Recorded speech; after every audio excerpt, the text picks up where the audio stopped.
Hello and welcome to another episode of Fishing for Answers. Today, I've got Tolgay Kizilelma with us, and he is a PhD and a CISO, and I'm really excited to speak with him and learn a little bit more about him. Maybe you could introduce yourself, tell us a thing or two about you. Sure, definitely. Well, thank you for having me. I really appreciate the opportunity. My name is Tolgay Kizilelma. I've been in the industry for the past 3 decades. Spent a good first part of my career in IT, managing IT in different industries, and then the second part of the last 15 years or so really start focusing around information security, governance, risk compliance. I've done my PhD in information security, patient safety, quality management systems. I worked in the cybersecurity field in different industries. Worked for the University of California for multiple campuses as their CISO, Chief Information Security Officer. I worked in healthcare. Currently, I'm the director of our Dominican University of California, the Master of Science in Cybersecurity program. I also do teach data analytic courses and GRC governance risk compliance courses at the program. So education awareness is really something I really like, and it's my passion. And really trying to give back to the community during at this point in my professional career, and really engaging with community events, conferences take place, attend, and keynote speakers.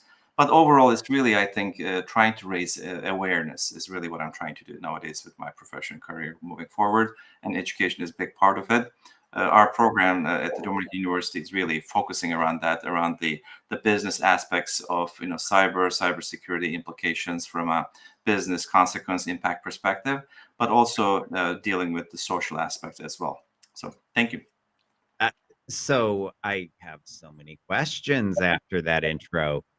Let's start with how did awareness and that human element sort of become your passion? You know, it's actually started when I became the CISO at the University of California, one of the campuses. Uh, looking at the problem, I had my major as a computer engineer back in the '90s, early '90s. I always focused around the issue around technical, right? I thought, okay, technology is always a problem, but then I realized late '90s, oh, this is not the case. So it's always the The people. human issue. Exactly. It's Yeah. always a human issue, right? So dealing with the technical side of the equation is always easier. It's just a matter of budget, money, all that. But dealing with people, the soft skills, and awareness, human, that's really the hardest part. And when we started dealing with the cyber security policy, information security policies, this was back in 2016 or so. I realized, okay, the tools are there, but dealing with people, managing people, raising that level of awareness, addressing the human element is not easy, because by our nature, right? Humans are different. People are different. Everybody has their own personality and their character, and you cannot treat everybody at the same level. With the tools, Yeah. technology, it's straightforward. If something works, it works, and 2 + 2 is 4. But humans are not like that. So that's when I decided to focus on the human element, awareness, education, and how can we really make a difference? What do I need to do? And that's really this idea of launching a business focus around human element. The program started in my mind. But yeah, that's a good, I say, 10 years ballpark. So that's fabulous. My story is a little bit different, but arriving at very much the same place. I Well, way back when I went to school in the first place, the school that I went to didn't have a good computer science program. I taught myself to code back in high school. I was actually pretty good. And I felt like I was taking a step backwards to antiquated languages at the time, just because a lot of programs or at that program did not keep up. Anyway, that led to the marketing dean grabbing me and saying, "Hey, you should, go to school for marketing," which is something I had never considered for my life. Ended up going to school for marketing, though, spent a good bit of time in marketing until I learned one day that ethical hacking was a thing. and I quit my job, and I'm like, I'm gonna do this. And it wasn't long before I had a new job in the industry, and then not long after that, I was running one of the top teams in the country. And that's when I quickly realized how much all of the marketing stuff that I had learned applied in social engineering, and how it made me really, really good at breaking in. What I think you just touched on a very good point. Most people think cybersecurity is a technical issue, right? Yeah, Contrary, right? That's really not the case. I mean, there are technical elements, obviously. I mean, this is our topic of phishing, social engineering. It just surfaces the human element, all the non-technical stuff, and that's why actually there's a huge gap in the industry. And more people, think about, I don't have the technical skills. I'm not a engineer by education nature, but they're wrong, right? And that's also part of the education awareness, because the human element is important. The non-technical components are very important yeah, for us to deal with this issue for at the business level, at an individual level. And I think that's part of the education awareness items that we're trying to address. Make sure people understand. Everybody can contribute. Everybody can educate themselves. Everybody can transition to cyber domain. There's a huge skill set lack of gap there, yeah. but I guess we can discuss those further. Oh, no, I love it. I think it's all, really good stuff. For me, breaking in, you do the same thing again and again and again, and you see no improvement to human security, and that to me was what led to it.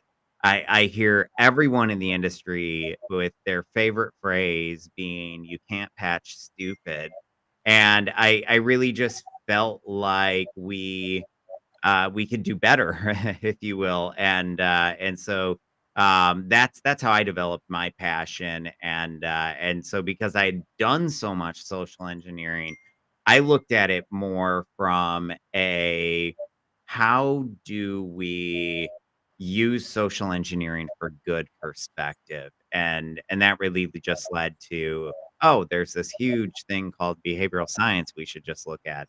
It's researched almost all of what we're of the questions that we're asking. And I don't know, to me that's where my sort of passion came from, and I find it interesting to find where each person draws their passion from. So, on the human element, there's so much to it. Since you're since you teach future leaders, what do you teach them around the human element as it pertains to management? Sure. So, for me, as a manager, there's a huge role of the human element there too. It's not just, with the users and stuff like that. Yeah. I mean, obviously, it's a complicated issue. It's not easy, right? There's no silver bullet, but it's all about awareness. It's something. If you don't know something, right, you don't know about it. So you start learning about it, discovering, finding, and trying to find out what you don't know, and that's really the purpose. And with this around the human element, the human risk, I think the one key thing is what we do, why we do, how we do, right? Those are the key questions we ask. And in the society that we have today, organizations that we work for, businesses, I think we also first need to understand the purpose. Why, right? Why do we work for this business? What is the business purpose, the mission, vision, all those things? I think understanding those high level, overarching, oversight, governance is very important.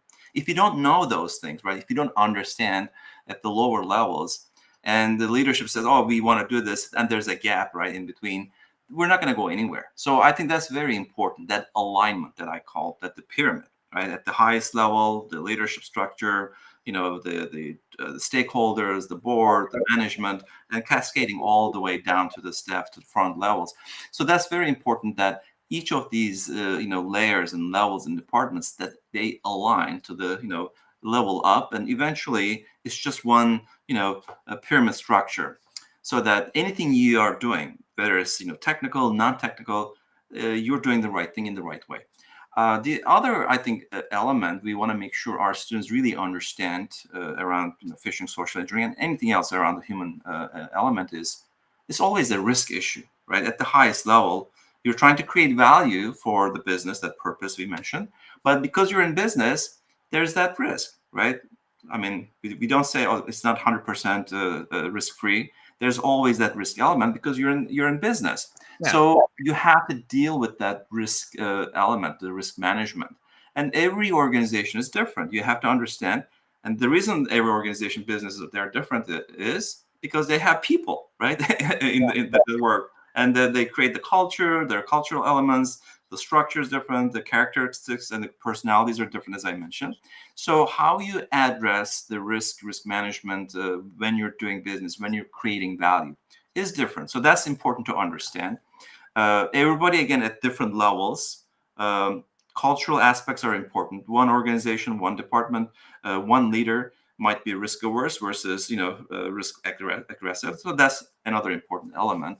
And of course, in businesses, the landscape we have, you have to do the things in the right way from a laws regulations perspective. So businesses don't exist in a vacuum. You have to interact with this political environment, the technology, the social aspect, the landscape, and regulatory and economic, all those things, right? The dynamic nature is important. So you have to be compliant. Compliance element is important. And also, of course, at the end of the day, humans are humans. We are curious.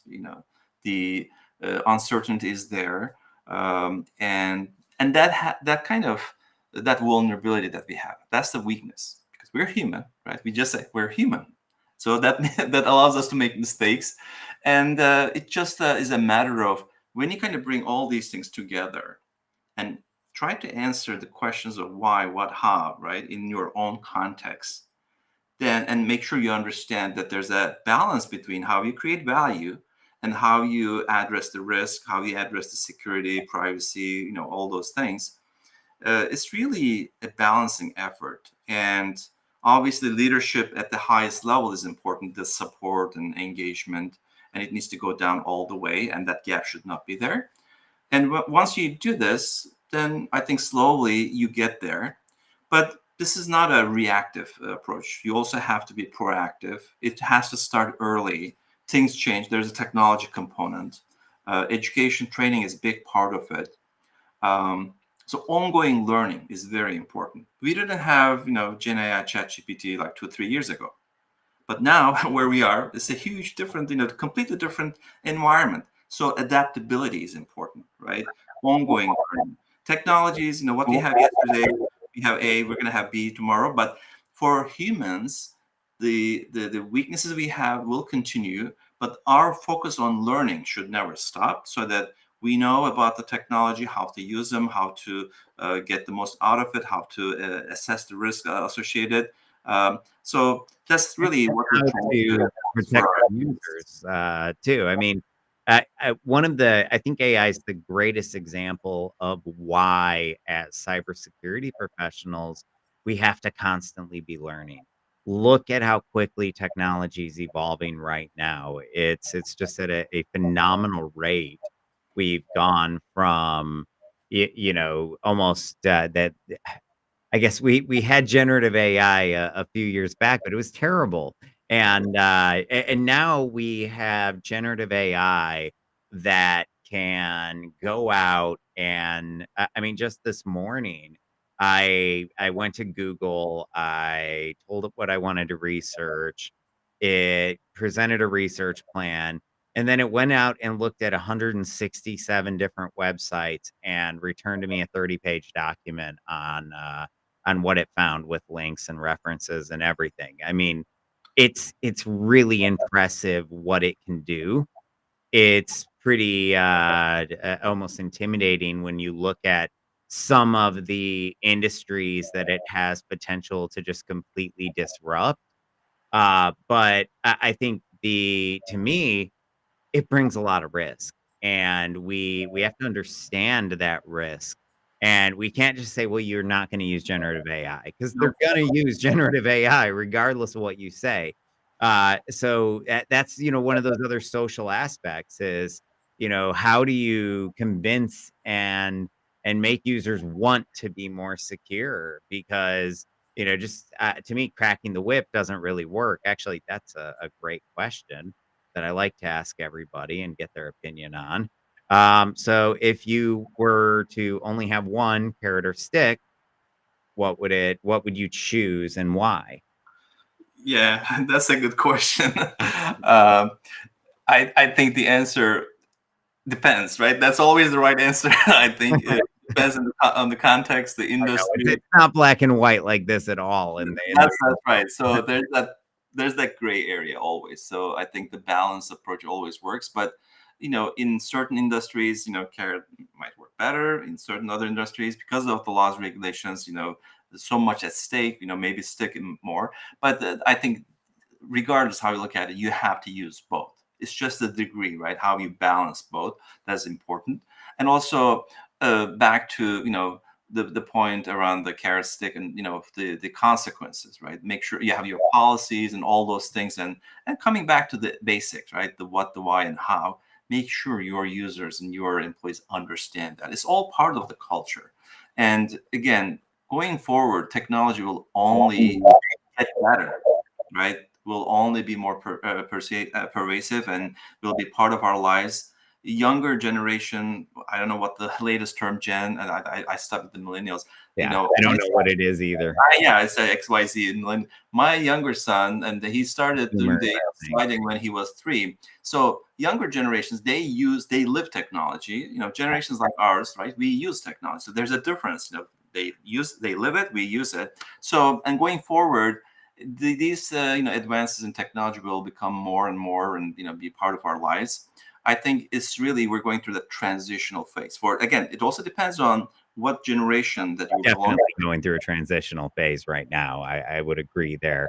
I think AI is gonna change everything. Yeah, AI itself is a huge thing. It's a milestone, right? It's an inflection point, I think, is what I say. Just like how we today use electricity, water, right? We just take it for granted. It's there. We turn it on, use it. I think we're going from a technology perspective, right? The way we use technology. We had those milestones in the back, in the past, I don't know, 40, 50, 60 years, and the computers, mainframes, and web and all that, right? The AI, Gen AI going forward is one of those major milestones, and things will never be back the way they were, right? That's a reality. We have to accept it. So only thing we can do going forward is educate ourselves, and that's also that generational differences.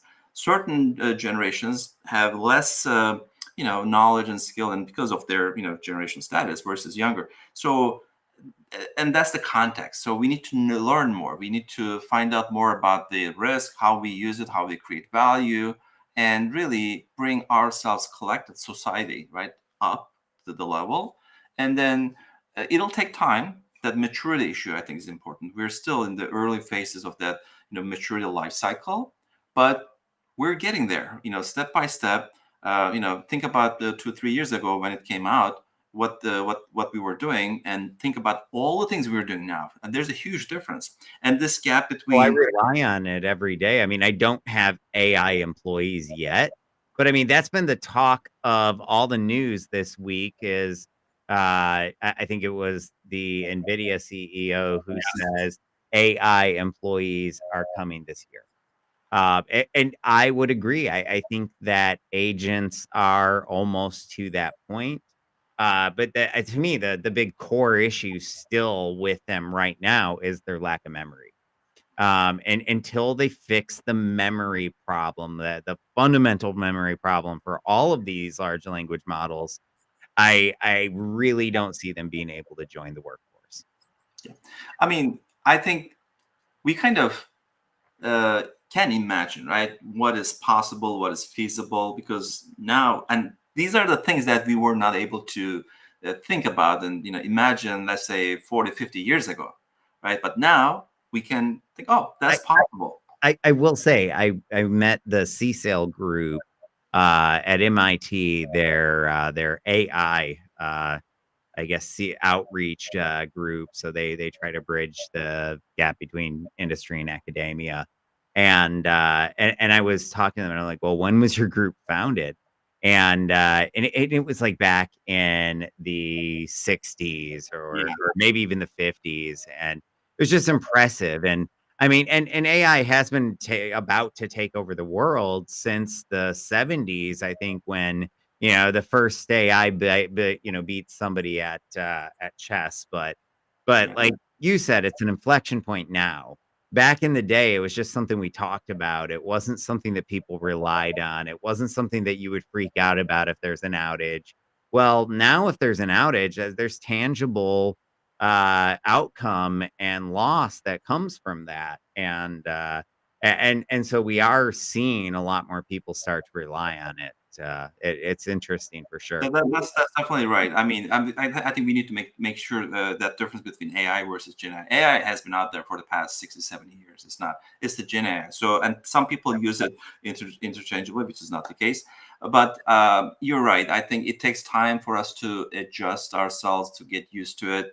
And yeah, we had our lives and businesses when Gen AI wasn't there, just like in the old times when electricity wasn't there, when water wasn't there, we still lived our lives, right? The infrastructure. But more and more, as we use them more, we become more dependent. And that's really the thing. And that's why if something, there's a disruption, right? And nowadays, the digital connectivity, 24/7, brought all those things, make these things a big item. If something goes down, our lives get, because of this dependency, disrupted. We cannot. I mean, think about electricity goes down. Nobody thinks about that nowadays because we're so, oh, it's there. I turn it on. It's up and running all the time. But think about, you have this disruption for a day without electricity, without water. So I think we're going to that direction for the next 5, 10 years. Will become more dependent and reliant on things, and from a business perspective, from an individual perspective.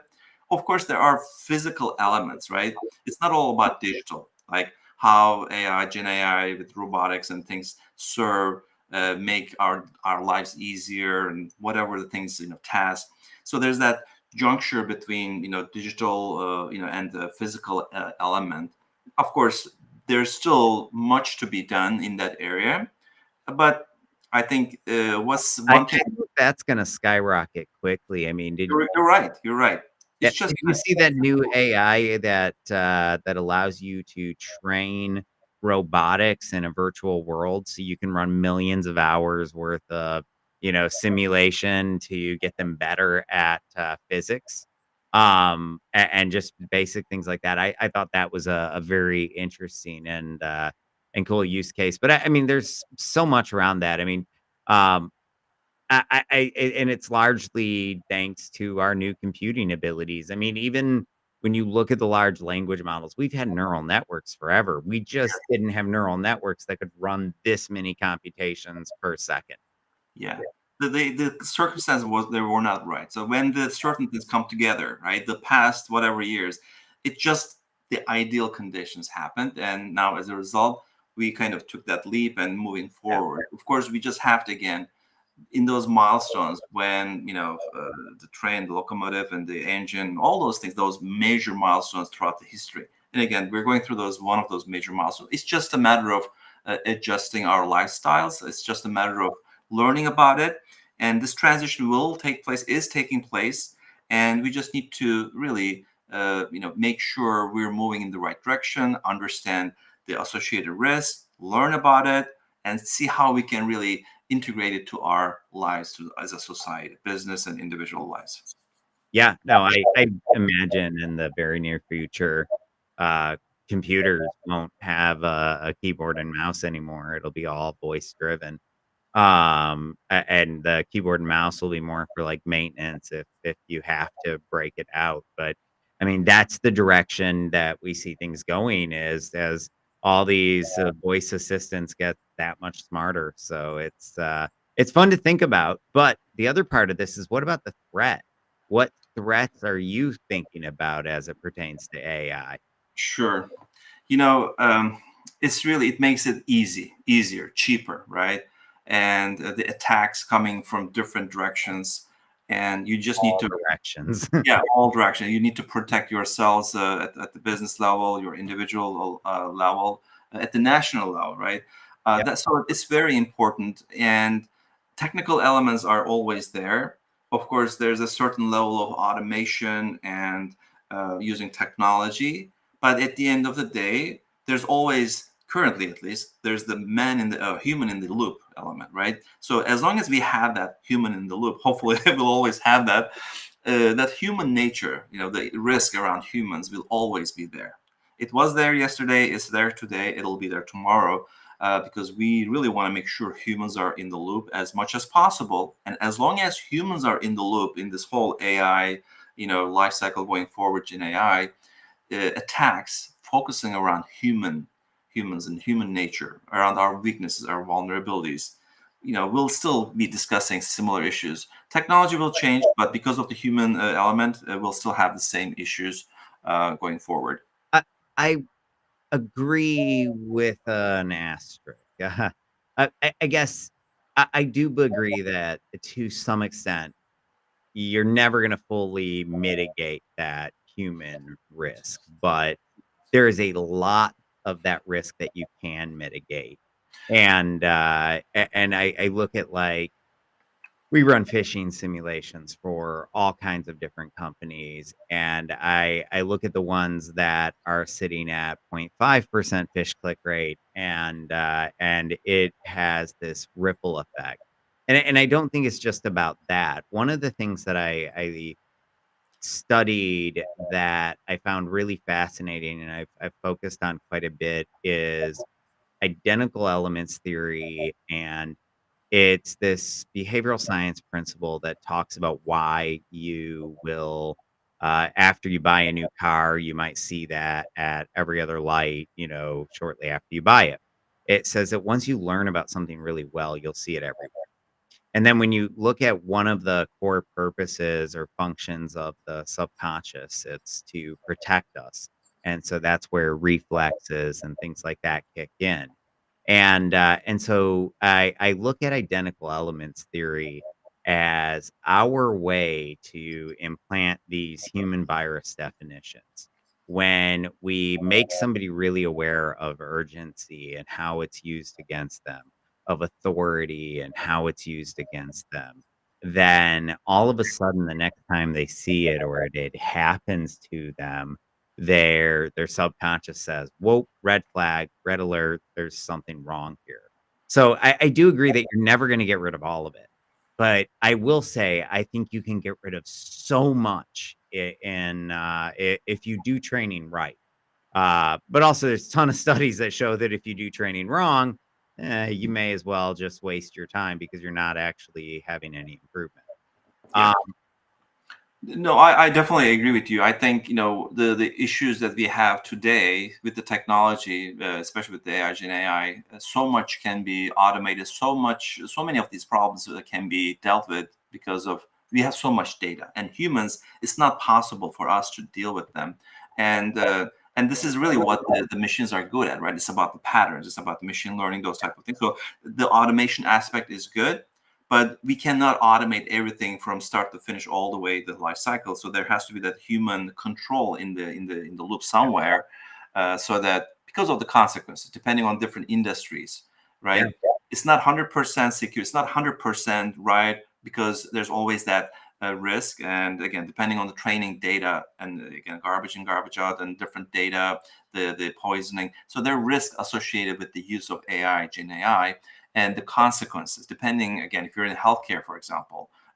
So if your model is basically attacked and manipulated, the consequences can be deadly, for example, right? yeah, So we yeah. have to take things a bit step by step, but at the same time, realize there's no turning back. Governance, I think, is a big issue. And I have to understand there's always two sides of the coin. We want to use it for good, for a good purpose, right? And there's the third parties and hackers and attackers. They want to do it for their own use, and it makes it much easier for them, cheaper. So it's just going forward. How do we deal with this new environment when we have so much to deal with, when we have so much to lose, yet at the same time we have so much to gain for value proposition purposes? Well, I mean, I think the problem is also the solution, and it's one of those weird double-sided things, but it is the reality. We're going to have to fight AI with AI, or we will get run over. I am convinced of that. Okay, so another area that I like to highlight is role based training. But before I even jump into that, one of the things that a lot of guests bring up is that you have to make it personal. So tell somebody about how to stay safe at home so that they care in the first place. And I think that role-based training is the exact same as that. Just one is connecting the dots to make it personal for them at home, and another is connecting the dots to make it personal for them at work. But I've also seen that there's a lot of different ideas around how role-based training should be done, what types of role-based training should be done, and stuff like that. I'm curious, what are your thoughts around role-based training?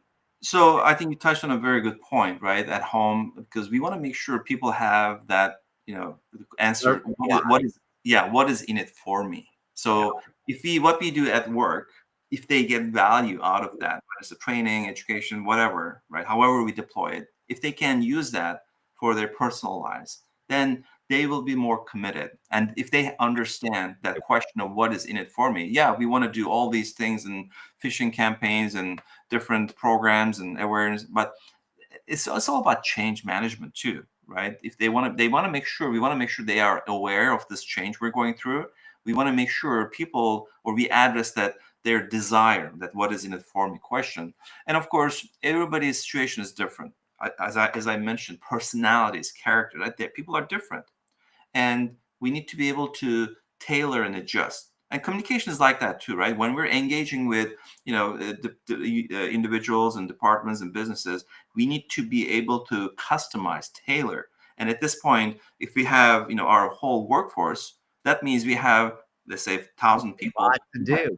thousand different personalities. Our campaigns, awareness training, educational programs need to take that into consideration and modify that for everybody based on their background, based on their skill set, based on their position, based on what matters for them, based on their projects, so that they really like the idea, they really commit, they really want to learn. If they're not involved, if they're not really committed, there's nothing you can do. I mean, you can have the latest technology, right? All the bells and whistles. It's not going to matter if the people are not part of the equation, part of the solution. And we Yeah, want to make sure they're committed. Absolutely, connecting it is so powerful for them, and making sure. I mean, I think just, so often people will, uh, come up after I do, like, a security awareness training, and a story will come up about their elderly parents, and that really demonstrates that's where their heart is, and that's how you reach them. Yeah. Actually, you mentioned about the elder. So I'm part of an organization. I'm the president of our FBI Sacramento Citizens Academy Association. We did an elder training, elder fraud, with local law enforcement. And I couldn't believe the stories that I heard. So even if it is like at an individual level, the things that they go through, the social engineering and the impact, the consequences it had on the society, on people, on the families. So again, what we do at work, the training, education we provide, we want to, again, based on the role-based training implications, and this elder aspect is very important. That's a very, and most organizations don't use that. And it's a part of our lives. We have all parents, right? Our moms and dads, and grandparents and grandfathers. So that's basically, and I know organizations where they use that very effectively. They basically create charts and graphs and gamification, whatever, focusing on here's what you can do. Right? It's the same technology, same tools that protects the business stuff, the data process, all that, but it also helps them protect all their financial institutional institutional resources, or their identities, for example, for elder, for their parents, so Yes. they can take the same knowledge, same information, same training skill set and apply at home. So I think we need to kind of think out of the box, and we need to partner with other institutions. Local law enforcement always have good resources, obviously, because this is really a major problem, if affecting, impacting everybody at Yeah, the I went level. I got an opportunity to speak with the or at the FBI, our local FBI's working group out on base and, AI working group. And at the end of it, the I got to this agent was driving me back to, the base gate, and she works largely in cybersecurity, or cyber fraud. And it was just insane, the stories of the just the emotional and financial turmoil that these people went through, and it wasn't just elders. I mean, it was anyone who was vulnerable in any way, Yeah. and they're exploiting those vulnerabilities at every single point, and to me, that's the terrifying part is that now that it gets better and they can call up the elderly on the telephone using Yeah. their grandson's voice, and Yes. Yes. it doesn't even take expertise or real, super tech knowledge to be able to do that. I mean, all you need is a not even a laptop, a tablet, and you can do that. Well, yeah, unfortunately, yeah, with all the benefits we get from the current technology, those that's the downside of it is, Yeah, deepfake and the way it's being used. Unfortunately, hackers, third parties, they don't really care, right? They're all in for financial gain, reputational damage, and the emotional toll that it leaves on the people, identity, financial loss. These are all the things, and it's nowadays very easy. So if you think about, if you're one of those people, maybe again elderly generation differences who's not using technology that often, very easy for them to become a victim, right? yeah. It just takes one phone call from your granddaughter, right, saying, oh, I'm in prison, whatever, I need this money transferred otherwise, right? And then they do it because, right, it's humans a response, and it's that fear. And unfortunately, we see a lot of cases around this. It just is going to take some time to for us to get there. Awareness, education. It's a collective effort. Obviously, we need to do it together, but it'll take some time to kind of pass this transitional phase. Right? It's a new era, especially with the AI Gen AI component. The way, I mean, you can't really rely on the video that you see on the internet, the voice that you hear, unless you touch physically. The person is in front of you. There's no 100% guarantee, right? And depending on what you do, the implications, whether it's a financial, your identity, or emotional, you have to take those proper measures, right? Whether it's calling and making sure, confirming. So there are all these things. Obviously, it's all part of the learning. And So there are so many resources out there. You can basically, what do I do with this current environment, right? About these topics, what do I need to learn? And that's really the key. We need to push for different people, for the organizations. They need to do those right things in the right way, and it's all part of the learning process for some. I agree, and I think it's that learning is so critical. I I actually got a call the other day from a buddy of mine, and he says, "Hey, I have this friend," and he tells me about this person that was actually showing up in person to these elderly homes and, convincing them that their money wasn't safe, getting them to go withdraw every penny, and then they would hand it to him and he'd just walk away. And I guess conveniently enough, never, on camera, at least not good enough for anything that the police could use, so, certainly seemed to know what he was doing, and my friend says, "Hey, I called you because I figured I know you care about this subject, and I thought maybe you'd wanna do something about it," and so we're actually working together on a side project to see about putting together some training that we can, I don't know, try and get in front of, I think one thing I'm going to mention is important.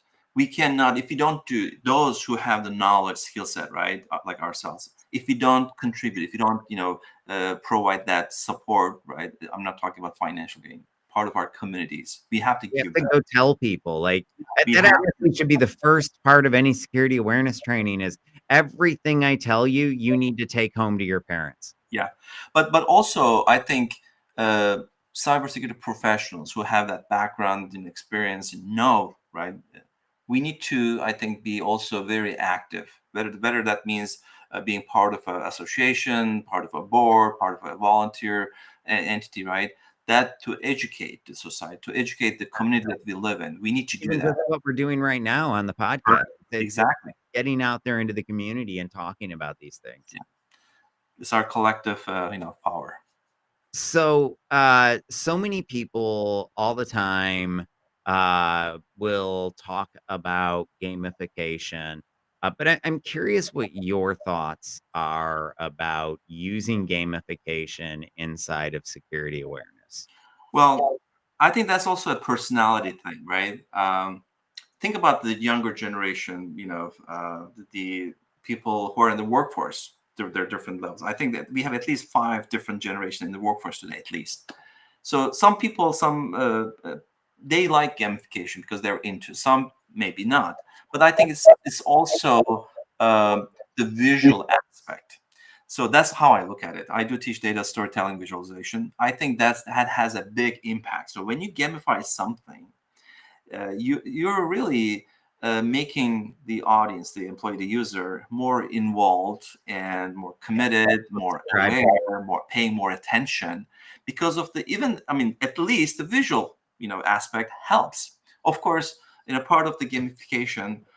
Certain people, depending on their personalities, maybe they like to be they're very competitive. For example, they want to won the the be the person of the week or the month or what that, right? But certain people may not. But still, the visual aspect of how we provide these trainings and educational awareness programs is very important compared to the usual traditional, I don't know, once a year training programs. So and again, it's doing it the right way. And gamification is definitely one of those ways because of the visual aspects, because of the interactivity. And if people are involved, right, it's easier for them to pursue through the gamification, to learn, to exercise, to practice. It makes the learning process easier. Yeah, Other- there's a lot of, like, gamification products out on the market that, like, literally have these little video games that you can play. I personally not a big fan of those, but when I discovered or really discovered the need for gamification rather, was, I don't know, somewhere around my 10 millionth fish, I don't really know the number. But it when you send a bunch of fish, you inevitably, at some point, will get somebody upset with you. oh, And so I've at this point in my career run hundreds of millions of phishing simulations. And early on, with particularly those more sensitive phishing simulations, I would have people get mad. yes. And I would get this call and I'd explain, well, this is why we're doing it. It's important. We got to do it. And all the normal stuff that you would say. But I realized that this is a negative user experience. We just promised Kathy from accounting a raise, and she wants her raise not to get in trouble for clicking on a fish. And so I thought at that point, what if we gamify phishing? We say, hey, let me tell you about this threat, this type of fish that pretends to be from your HR team. And then we say, now be on the lookout because the next time you see it, it could be me or it could be the bad guys trying to get you. But we gamify just that experience of phishing to take the sting out of it. And also I think it, in my opinion, helps to create this hypervigilance. You tell them the fish is coming, they're on the lookout for it, which means they're less likely to fall for it when if a real one actually does come. Yeah. And I think that at the end of the day, that's the goal. And if they spend enough time being vigilant, waiting for that fish, all of a sudden it becomes second nature. Yeah, no, I completely agree. And again, that also, as I mentioned, is kind of very similar to the change management, change process, the awareness. So if you're saying you want to make sure people are aware, and phishing nowadays is part of our lives, it's happening. But if you tell them, if you notify them, they become aware, and you want to make sure you address that desire component. So look, this Yeah. is happening. This will come today, tomorrow, when we don't know, but this is coming, so that you are aware, And here's the reason why you want to pay attention for the carrot or the stick. That's important. So that they know what is in it for me, right? You need to make sure very clear to them, addressing the desired component. But at the same time, going one level up is the knowledge, right? Yeah, they are aware, they know it's coming, and they might have the desire based on the stick or the carrot. And then, but do they know what to do, what not to do, right? How to recognize those patterns and click on the link or open the attachment or not to. So that's the knowledge and ability. So you have to Yeah. provide that as well. And those are the human virus definitions to me, making sure that they understand those basics. At the end of the day, there's what, 10 principles they need to know to avoid clicking on a fish. Yep. It really isn't as complex, I think, as we sometimes make it. Now I'm noticing we're running out of time, and I know before the show we were talking, and you have a little bit of a soapbox, something you're passionate about. Maybe you could talk to us a little bit about that. So essentially, it's really how we, being more proactive about these, awareness training activities. I kind of draw similarities when, like for kids, for example, when you teach them new habits, new skills, it just starts at the early age, right? They learn. You're being proactive. It takes time and effort. So I think it's more like a risk management, right? Versus you're trying to identify, you're trying to protect them. So with phishing, this is not new. It needs to start early in the process so Yeah. that we're not being reactive to these incidents in our organizations. Yes, I mean today where we are, we have to deal with that. But this issue going forward will only get increased. So I think one piece of this, problem is that how we educate, how we provide training awareness programs to our kids starting as early as 4, 5, 6 years old, so that While they we're know teaching them to look both ways before they cross the street, exactly. and to See, look I mean, both ways before they click a link. you're right. I mean, we tell them don't talk to strangers, right? We provide these basics so that Yeah, we try to I love protect them. it.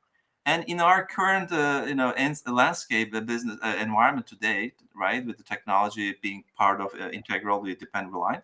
That's another, element that we need to protect, and that's when we need to start. Otherwise, when they become, 20, 30, and kind of join to the workforce, the behavioral aspect, it's not easy to change, right? We need to start addressing that element very early. There are programs out there starting K through 12, but as families, we also need to educate ourselves. There are a lot of resources out there, as I mentioned, FBI, CISA, Cybersecurity Infrastructure Agency, and our organizations. And that's the other thing, right? Our organizations, all the resources and materials. Let's take it, make sure how to use online safety for our kids, right? So that they learn at a very early age. And then after, as you mentioned, it becomes a repetition, right? That's how it becomes a second nature. So that they recognize something when they email, oh, this is phishing right away. Versus, 30, 40 years down the road, new technology comes in. Those old habits is not easy to change. I think Yeah. that's one thing we want to do. So I kind of draw similarities with this CSF, how we become very proactive versus respond to incidents after the fact, like be a bit more reactive. So we should, I think, be more proactive and deal with this, especially for our kids, so that when they join to the workforce, they know what to do. It becomes easier for them to handle these, changes, technology-related changes. Yeah, well, A, we should be teaching it in school. We actually got a chance to work with a CISA-funded group called cyber.org to help them create some content at those younger grades that teachers will play in the classroom. And so we were really excited about that because you're right, we need to be teaching it when people are younger, not waiting until they're entering the workforce. It shouldn't be that our oldest people and our youngest people are our two most vulnerable groups. Oldest, I get that's acceptable. Technology wasn't always around, but for the youngest, they've always had technology and, the threat's always been there. There's always been predators in the game chats and online and in the chat rooms. So even for this younger generation that's callous, the threat's been there. But I think we as a society have not done enough to educate people when they're young and educate children. And we're seeing it now in the whole socio like political environment where there's a lot of talk right now about protecting children on social media and things like that. So I'm hopeful that with that comes a little bit about let's train them of the threats. So Yeah. I mean, actually, with that, I remember, I think it was Australia, they passed a law for they kids did, yeah, yeah. 15 years old to ban using Didn't social Florida media. or Oklahoma or something like that just passed? Yeah, I mean, there's that Yeah, governmental laws too, but eventually, at the end of the day, right, there are things we have to do as families. There are things we have to do as businesses. There are things we have to as the government at the highest level. It's again all about awareness, education, training. If you don't know something, there are resources out there. You might just ask ChatGPT to learn, I guess, the Gen AI. Um, it's I mean, just the smart. yeah, it's just a willingness to know what we don't know. I think that's the thing. Yeah. We cannot afford not to know anymore. No, no, and with, to your point about ChatGPT, that data is readily available. Heck, I had it, Google write a report for me on advanced pen testing tactics, and it nailed it spot on with the exact, controls. So, like, even obscure data is right there if you know where to look. And So it'll only get better. oh, I agree, and quickly. I mean, we're looking at these models that are being trained at 1/10 of the price. That means smarter models. Yeah. So, yeah, no, it's been fabulous talking to you today. Uh, Thank you. This has been another great episode, and, for the audience, we'll see you again next time.